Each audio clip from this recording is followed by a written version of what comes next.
जैसा कि आप सभी जानते हैं, बिहार में सभी शिक्षकों का ऐच्छिक स्थानांतरण चल रहा है, जिसकी प्रक्रिया शुरू हो गई है।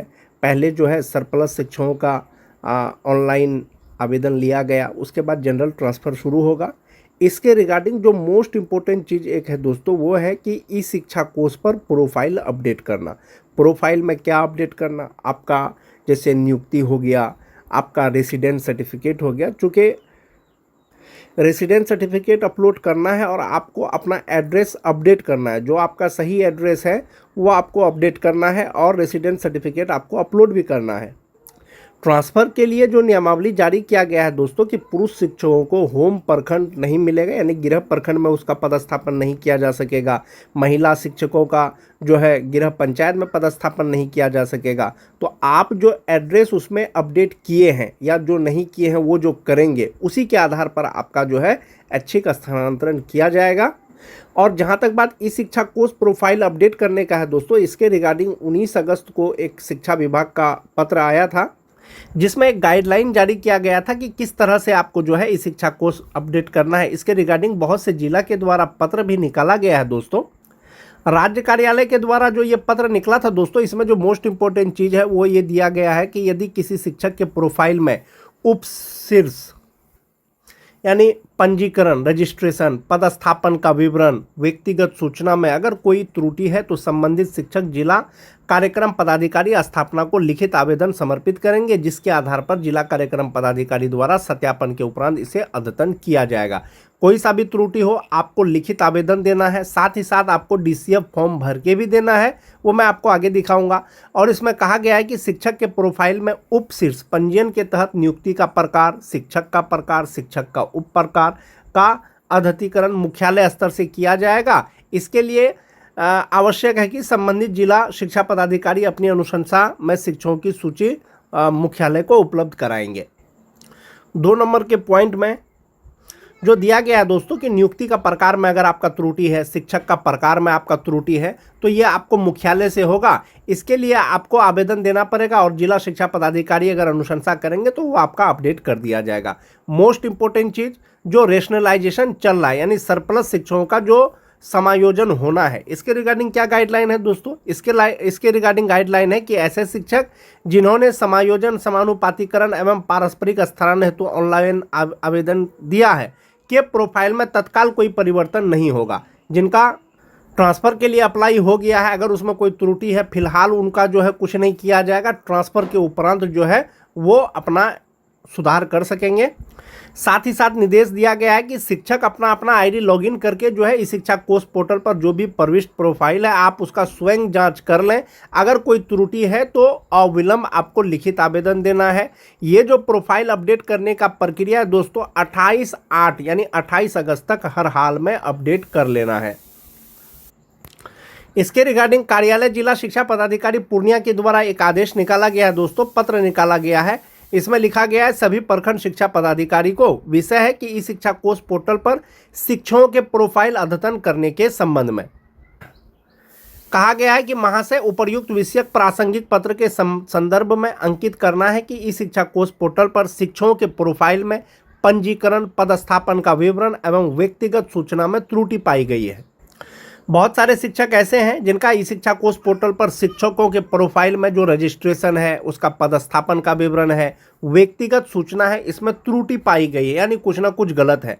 शिक्षकों के द्वारा प्रोफाइल में डीसीएफ फॉर्म क्रमशः पंजीयन, पदस्थापन और व्यक्तिगत सूचना में त्रुटि में सुधार हेतु प्राप्त आवेदन को अलग अलग जन्म तिथि, योगदान तिथि, धर्म, सेवा में शामिल होने की तिथि इत्यादि समेकित करते हुए दिनांक 25 अगस्त के अपराह्न 5 बजे तक अचूक रूप से अधोहस्ताक्षरी कार्यालय को उपलब्ध कराना सुनिश्चित करेंगे। जिला शिक्षा कार्यालय के द्वारा दोस्तों एक डीसीएफ फॉर्म जारी किया गया है, जिसको भर करके अगर किन्हीं का त्रुटि है तो वो भर करके हर हाल में 25 अगस्त 2000 जमा कर दिया जाना है। और इसमें नोट लिखा गया है दोस्तों, अस्थायी पता एवं वर्तमान पता पत्राचार में सुधार हेतु कोई आवेदन स्वीकार नहीं किया जाएगा। आपका एड्रेस से संबंधित कोई भी मतलब आवेदन स्वीकार नहीं किया जाएगा कि सर हम जो है एड्रेस अपना अपडेट नहीं किए थे, उसके लिए आवेदन है। आपको जो आवेदन देना है सिर्फ यही सूचना के आधार पर देना है कि अगर आपका रजिस्ट्रेशन में कोई त्रुटि है, पदस्थापन में अगर कोई त्रुटि है, व्यक्तिगत सूचना में अगर कोई त्रुटि है तो इसके लिए आप लिखित आवेदन एक फॉर्मेट दिया गया है, उसको भर करके आप 25 अगस्त तक जमा करेंगे। ध्यान रहे दोस्तों, आपका डाटा सही रहेगा ई शिक्षा कोष में, तभी आपका आसानी से ट्रांसफ़र हो पाएगा। अन्यथा की स्थिति में हो सकता है कि आपका ट्रांसफ़र अवरुद्ध हो जाए। तो ई शिक्षा कोष प्रोफाइल आपको हर हाल में अपडेट कर लेना है। कोई त्रुटि है तो आपको लिखित आवेदन दे देना है। जैसा कि आप सभी जानते हैं दोस्तों, बिहार के शिक्षकों को जो वेतन मिलता है वो ई शिक्षा कोष के ऑनलाइन अटेंडेंस के ही आधार पर मिलता है। जिला शिक्षा कार्यालय के द्वारा जो डीसीएफ फॉर्म जारी किया गया है दोस्तों, वो यही डीसीएफ फॉर्म है, ई शिक्षा कोष डीसीएफ फॉर टीचर।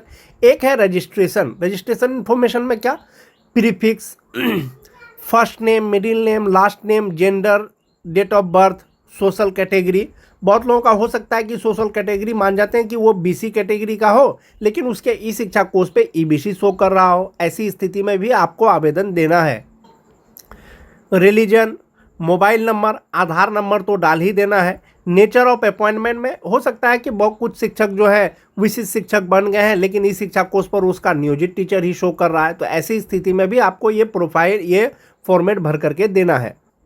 उसके बाद है दोस्तों कि type of teacher, type of सब teacher, class category 1 to 5, 6 to 8, 9, 10, 11, 12, appointment subject, जैसे कि 1 to 5 के टीचर हैं, कोई जनरल सब्जेक्ट के टीचर है लेकिन उसमें उर्दू हो गया हो, ऐसी स्थिति में भी उनको जो है ये डीसीएफ फॉर्म भर के देना है। उसके बाद है दोस्तों कि date of joining in the service, first joining, date of service, joining in service का मतलब हुआ दोस्तों कि फर्स्ट टाइम आपने कब ज्वाइन किया था। बहुत सारे शिक्षक जो है विद्यालय अध्यापक बन गए हैं, नियोजित शिक्षक से परीक्षा पास करने के बाद विशिष्ट शिक्षक बन गए हैं, तो आपको इसमें नया वाला ज्वाइनिंग तिथि नहीं देना है। Date of joining in the service first वाला आपको इस पर डेट देना है। उसके बाद है यूएएन नंबर, प्रान नंबर। अगर आप नियोजित शिक्षक हैं तो सिर्फ आपको यूएएन नंबर देना है। अगर आप विशिष्ट शिक्षक हैं, विद्यालय अध्यापक हैं, तो आपको सिर्फ प्रान नंबर डालना है इसमें। पोस्टिंग से संबंधित डिटेल्स, आपका ब्लॉक, डिस्ट्रिक्ट हो गया, ब्लॉक हो गया, सीआरसी, बहुत लोगों का जो है इस शिक्षा कोष में सीआरसी कुछ है, शो कुछ और कर रहा है, तो आप इसके लिए भी आवेदन दे सकते हैं। वो आपको मुख्यालय से वो सही कर दिया जाएगा। School, appointment for label, appointment authority, date of joining of the current school. अगर ये सब में अगर त्रुटि है आप चेक कर लेंगे। अगर त्रुटि है तो अविलंब आपको लिखित आवेदन दे देना है जिला कार्यक्रम पदाधिकारी स्थापना के नाम से। पर्सनल इन्फॉर्मेशन, आपका जो पैन नंबर है, फादर्स नेम, मदर्स नेम, ये भी आपको चेक कर लेना है। अगर कोई त्रुटि है तो आपको भर के देना है। मैरिटल स्टेटस, कुछ लोग होंगे जो मैरिड होंगे लेकिन उनके इस शिक्षा कोष पे अनमैरिड शो कर रहा है, तो इसके लिए भी आप आवेदन दे सकते हैं। Blood group, appointment category, disabled, whether awarded, एक ये हो गया। उसके बाद है दोस्तों परमानेंट एड्रेस, जो आपने रेसिडेंट सर्टिफिकेट अपलोड किया था वही वाला परमानेंट एड्रेस जो आपने भरा था इस शिक्षा कोष पे, वही वाला परमानेंट एड्रेस आपको भरना है। और एप्लीकेशन के साथ में ये डीसीएफ फॉर्म भर के आपको जमा करना है और 25 अगस्त तक दोस्तों जमा कर देना है, क्योंकि राज्य मुख्यालय से जो आदेश दिया गया है वो 28/8 तक हर हाल में सभी शिक्षकों का जो भी त्रुटि है इस शिक्षा कोष प्रोफाइल में उसको अपडेट कर देना है, उसका अद्यतन कर दिया जाना है। ये जो फॉर्मेट है दोस्तों मेरे टेलीग्राम चैनल के लिंक में ये आपको मिल जाएगा। आपका अगर त्रुटि है तो आप इसको भर के जमा कर सकते हैं। ई शिक्षा कोष प्रोफाइल अपडेट करने के रिगार्डिंग दोस्तों कार्यालय जिला शिक्षा पदाधिकारी सारण के द्वारा ये आदेश जारी किया गया, पत्र जारी किया गया है 21 अगस्त को। इसमें लिखा गया है सेवा में सभी संबंधित शिक्षक जो भी हैं सारण जिला के, कि विषय है ई शिक्षा कोष पर आवासीय पता अपडेट करने के संबंध में। यानी कि ई शिक्षा कोष में आवासीय का जो पता है, रेसिडेंस है, वो आपको अपडेट करना है। उपर्युक्त विषय के संबंध में अंकित करना है कि वैसे शिक्षक जिनका ई शिक्षा कोष में प्रोफाइल रेड लाल दिख रहा है, वैसे शिक्षक अपने ई शिक्षा कोष पर अपना पता, आवासीय प्रमाण पत्र 24 घंटे के अंदर अपलोड करना सुनिश्चित करेंगे और इसे सर्वोच्च प्राथमिकता दिया जाए, क्योंकि राज्य कार्यालय से आदेश दिया गया है कि दोस्तों ई शिक्षा कोष में बहुत लोगों का डाटा जो है वो इनकरेक्ट है और उनको सही किया जाना है। एक बार फिर से आप लोग दोस्तों ई शिक्षा कोष पर लॉगिन करके आप अपना प्रोफाइल चेक कर लें। अगर उसमें कोई त्रुटि है तो उसके लिए आप लिखित आवेदन के साथ में ये वाला फॉर्मेट भर करके आप कार्यालय में जमा कर दें। जैसा कि आप देख पा रहे होंगे दोस्तों, पेपर में भी दिया गया है कि इस शिक्षा कोष पर शिक्षकों को प्रोफाइल अपडेट करने का अंतिम मौका 28 अगस्त तक है। इसलिए हर हाल में अगर आपके प्रोफाइल में कोई त्रुटि है, उसका एक लिखित आवेदन देकर के आप उसको सुधार करवा लें। इसमें कहा गया है कि अधूरी या गलत जानकारी सुधारने का निर्देश। कुछ लोग हो सकते हैं कि भूल से कोई एड्रेस डाल दिए होंगे, ग्राम पोस्ट कुछ गलत कर दिए होंगे, तो वो आप सुधार सकते हैं। स्थानांतरण प्रक्रिया में पोर्टल के आंकड़े होंगे आधार। जिले के शिक्षकों को ई शिक्षा कोष पोर्टल पर अपनी प्रोफाइल की अधूरी या गलत जानकारी दुरुस्त करने का अंतिम मौका दिया है। शिक्षा विभाग ने प्रोफाइल अपडेट करने के लिए 28 अगस्त तक की सीमा तय की है। इस संबंध में प्राथमिक शिक्षा निदेशक ने जिला शिक्षा पदाधिकारी और स्थापना के संभाग के जिला कार्यक्रम पदाधिकारी को शिक्षकों की प्रोफाइल 100% अपडेट कराने और निर्धारित अवधि में रिपोर्ट मुख्यालय को भेजने का निर्देश दिया है। पोर्टल में दर्ज आंकड़ों के आधार पर ही शिक्षकों के स्थानांतरण और समायोजन की प्रक्रिया, जो डाटा ई शिक्षा कोष पर दोस्तों अपडेट हो रहा है ई शिक्षा कोष पोर्टल पर, उसी के आधार पर जो है आपका ट्रांसफ़र भी होना है। साथ ही साथ जो रेशनलाइजेशन या समायोजन की प्रक्रिया चल रही है सरपरस्त शिक्षकों के लिए, तो उनका समायोजन किया जाना है। लेकिन जो गाइडलाइन में कहा गया है दोस्तों, जो ट्रांसफ़र के लिए अप्लाई कर दिए हैं, चाहे वो म्यूचुअल ट्रांसफ़र के लिए हो, चाहे सरप्लस टीचर समायोजन के लिए हो, उनको अभी छेड़छाड़ नहीं करना है, बाद में उनको मौका दिया जाएगा। शिक्षकों के स्थानांतरण और समायोजन की प्रक्रिया इस शिक्षा कोष में दर्ज आंकड़ों के आधार पर ही संचालित होगी। ऐसे में प्रोफाइल में गलत या अधूरी जानकारी रहने पर संबंधित शिक्षक को आगे परेशानी हो सकती है। हालांकि समायोजन, समानुपातिकरण या पारस्परिक स्थानांतरण के लिए आवेदन करने वाले शिक्षकों की प्रोफाइल में संबंधित प्रक्रिया पूरी होने के बाद ही आवश्यक बदलाव किया जाएगा। शिक्षक जो है स्वयं पोर्टल पर प्रोफाइल की जांच कर लें। पंजीकरण, पदस्थापन या व्यक्तिगत जानकारी में त्रुटि होने पर डीपीओ स्थापना कार्यालय में लिखित आवेदन दे सकते हैं। उसी के आधार पर जो है उसका अद्यतन किया जाएगा वेरीफाई करने के बाद।